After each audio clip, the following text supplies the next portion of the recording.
Hello everyone and welcome back to Drama Made Simple. On this channel we do all things acting, exercises for beginners, exercises to do by yourself, exercises to do at home. So if that's your thing, make sure you subscribe and hit the notification bell down below so you know when we have new videos coming out that'll be for you. This is a series on Stanislavski's system, so if you want to check out any other videos from that series, I will have that linked down below. So today we're going to be talking about how to read and analyse a play that you're performing in, using elements of Stanislavski's system. So first let's discuss the first reading of the play.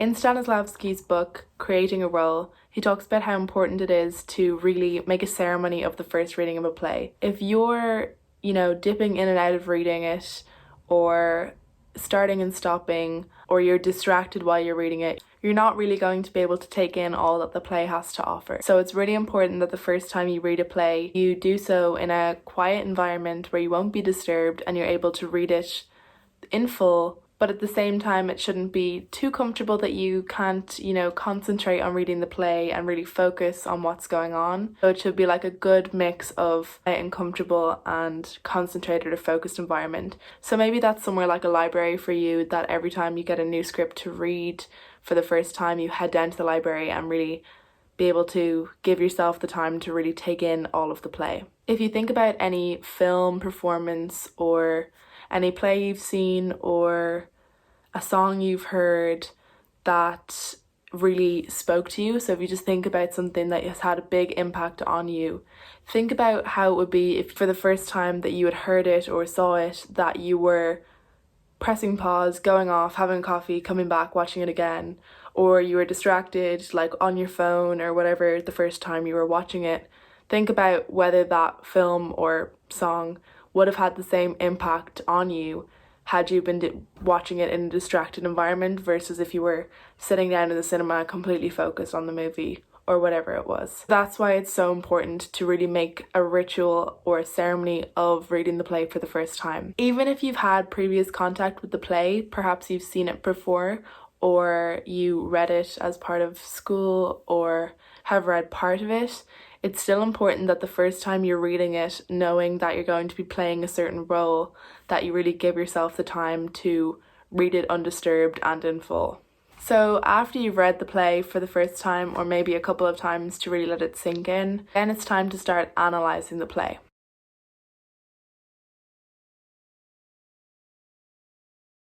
So as part of Stanislavski's system, it's often referred to as round-the-table analysis because it can be done by a group of actors who are going to be preparing a play, that they can sort of share the work of doing the analysis as a group. But this can also be done by yourself. There's no need to involve other actors because sometimes you might be just preparing part of a play like a monologue and you might want to still do all of the preparation so that you have a full rounded experience preparing the monologue piece. So basically there are 7 planes that you want to be analysing the play through, and if you're doing this as a group you can sort of assign each plane to a different person and have them be responsible for it, so that when you're all reading the play together someone will be taking care of each plane and that they'll be more responsible for sort of filling out all of the details of that one. And then at the end, all together, you'll have the full 7 planes. But if you're doing this by yourself, you could either sort of make a big table with each of the planes, and as you're reading through the play,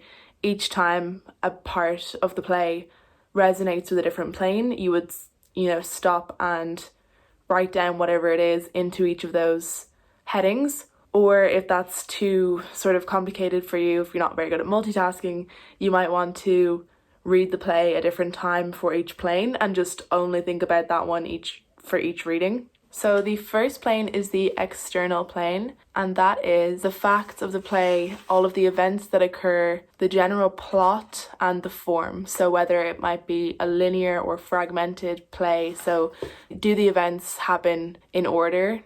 And do they follow like a timeline where it's quite organised, or is it chopping and changing between different times? Is that into the future, into the past and all this?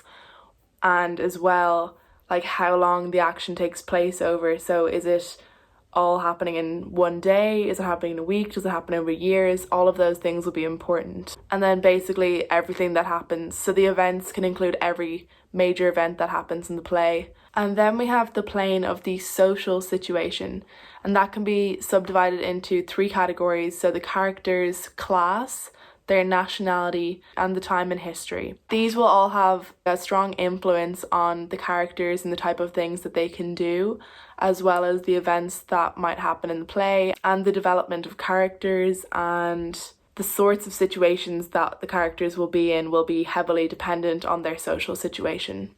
And that's the one that you probably will need to do a fair bit of research on yourself. So you might be given the fact that it's set in a certain town in America in the 1960s or something, but you'll have to look up on the internet what was going on there at that time. And those kind of facts that you learn yourself will be interesting extra parts that you can add on to your analysis. Then there is the literary plane, and that will have to do with how the playwright decided to stamp the play with his own words in terms of what the style of the play was, and whether there was any sort of theatre movement going on at the time, and the sort of ideas that would have been associated with that theatre movement and how that would have influenced how the play was written. And then there is the aesthetic plane, which is all things to do with the scenery and production of the play. So the staging, the lighting, the props, and all of those things will all have to do with the aesthetic plane. Then there is the psychological plane, which has to do with all of the inner actions that occur for characters,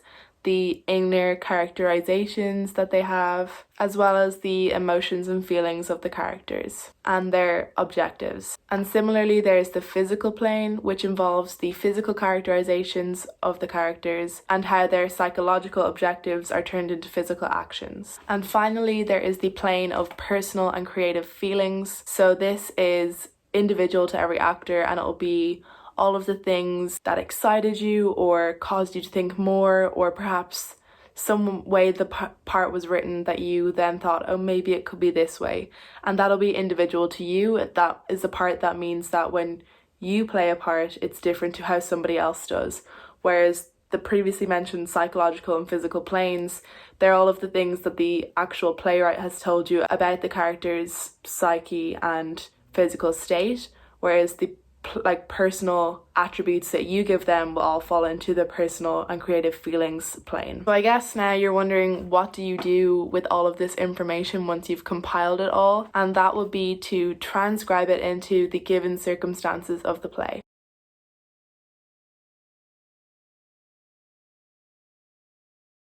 So in An Actor Prepares, Stanislavski describes the given circumstances as the story of the play, the facts, the events, the time and the place, the conditions of life for the character, the interpretation of the actor and directors, and all of the details to do with production. So you can see that all of the things you compiled in the external plane will be used for the given circumstances, because they'll be all of the story of the play and the events and everything like that. That will all be from the external plane.